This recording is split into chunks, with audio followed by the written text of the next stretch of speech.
નમસ્તે, જય હિન્દ, જય જવાન, જય કિસાન. દોસ્તો, આજે બોટાદ જિલ્લાના નાના પાળિયાદ ગામ મુકામે જે કળજાના કારણે આ સરકારે જે અન્યાય અને અત્યાચાર કર્યો છે, નિર્દોષ ખેડૂતો ઉપર જે ક્રૂરતાથી બર્બરતાથી લાઠીચાર્જ કરવામાં આવ્યો છે, ખોટા કેસો કરીને જેલમાં નાખવામાં આવ્યા છે, ત્યારે દિવાળી પછી, બેસતા વર્ષ પછી આજે હું તમામ પરિવારોની મુલાકાત લેવા માટે આવ્યો છું, શુભેચ્છા શુભકામનાઓ પાઠવવા માટે આવ્યો છું. અને સાથોસાથ જે વરસાદની આગાહી અને સાથોસાથ જે મજૂરોની કમીના કારણે ખેડૂતો મજબૂર બન્યા છે કે કપાસ અને જે મગફળીનો પાક છે એ કાઢવો પડે એમ હતો, ત્યારે મજૂરોની કમીના કારણે,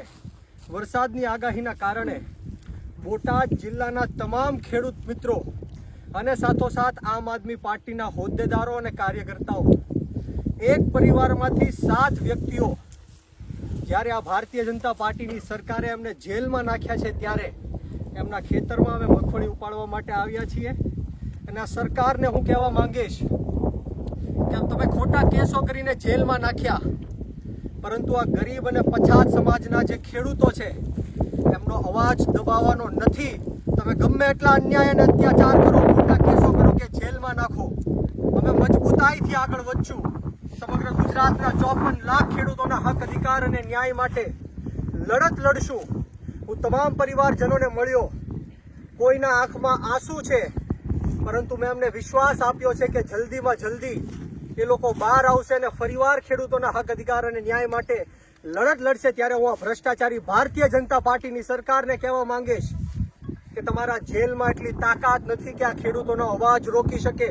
તમારી જેલના સરિયામાં એટલી તાકાત નથી કે અમારા જેવા યુવાનોને આગળ આવતા રોકી શકે. તમારી પોલીસની લાઠીઓમાં કે દંડાઓમાં એટલો દમ નથી કે આમ આદમી પાર્ટીને રોકી શકે. સમગ્ર ગુજરાતનો ખેડૂત, 54 લાખ ખેડૂતો અત્યારે બોટાદમાં જે કડદાકાંડ થયો છે એના કારણે જાગૃત થયો છે. બોટાદની અંદરથી જે ચિંગારી સમગ્ર ગુજરાતની અંદર આગ બનીને ફેલાઈ છે, ત્યારે હું ખેડૂત મિત્રોને કહેવા માંગીશ કે વર્ષોથી આ ભારતીય જનતા પાર્ટીની સરકારે અન્યાય અને અત્યાચાર કર્યો, પરંતુ હવે સમય આવી ગયો છે. આમ આદમી પાર્ટી તમારી પડખે આવીને ઊભી છે. કોઈનાથી ડરવાની કે ગભરાવાની જરૂર નથી. અમે તમારી સાથે છીએ. અમારા નેતાઓ જેલની અંદર છે, રાજુભાઈ કરપડા, પ્રવીણભાઈ રામ, રમેશભાઈ મેર, પરસોત્તમભાઈ, આ તમામ લોકો ઉપર ખોટા કેસો કરીને જેલમાં નાખ્યા છીએ, પરંતુ અમે ડરવાના નથી કે ઝૂકવાના નથી. આવનારી 31 તારીખે દિલ્હીના પૂર્વ મુખ્યમંત્રી અને આમ આદમી પાર્ટીના રાષ્ટ્રીય સંયોજક અરવિંદ કેજરીવાલ સાહેબ અને સાથોસાથ પંજાબના લોકપ્રિય મુખ્યમંત્રી ભગવત માન સાહેબ જ્યારે સાયલા ખાતે ખેડૂતોનું મહાપંચાયત યોજાવા જઈ રહ્યું છે, ત્યારે આવી રહ્યા છે, ત્યારે સમગ્ર ગુજરાતના 54 લાખ ખેડૂતોને હું આહવાન કરવા માંગુ છું, હાકલ કરવા માંગુ છું કે આવો આપણે સૌ સાથે મળીને ખેડૂતોના હક, અધિકાર અને ન્યાય માટે લડીએ. અને આ તમામ ખેડૂતોનો આ તકે હું આભાર માનું છું, કારણ કે દુઃખના સમયમાં જે જેલની અંદર ખેડૂતો ગયા છે એના પરિવારની સાથે ઊભા રહેવાનું અમે કામ કર્યું છે. ખેતરમાં આપણે સમગ્ર ગુજરાતમાં જોઈએ છીએ કે દરેક ખેડૂતો જે જેલમાં ગયા છે એમના ખેતરોમાં જઈને કામ કરે છે, એમના પરિવારોની મુલાકાત લે છે, ત્યારે એમનો પણ આ તકે હું વિશેષ આભાર વ્યક્ત કરું છું. અને આપને એટલી જ ખાતરી આપવા માટે આવ્યો છું કે અમે ખેડૂતોના હક, અધિકાર અને ન્યાય માટે છેલ્લા શ્વાસ સુધી લડી લેશું.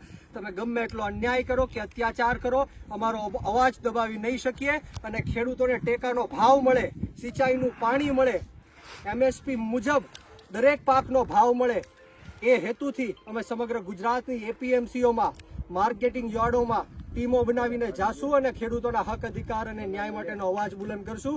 બોલો જય જવાન, જય કિસાન, જય જવાન, જય કિસાન, ભારત માતા કી જય.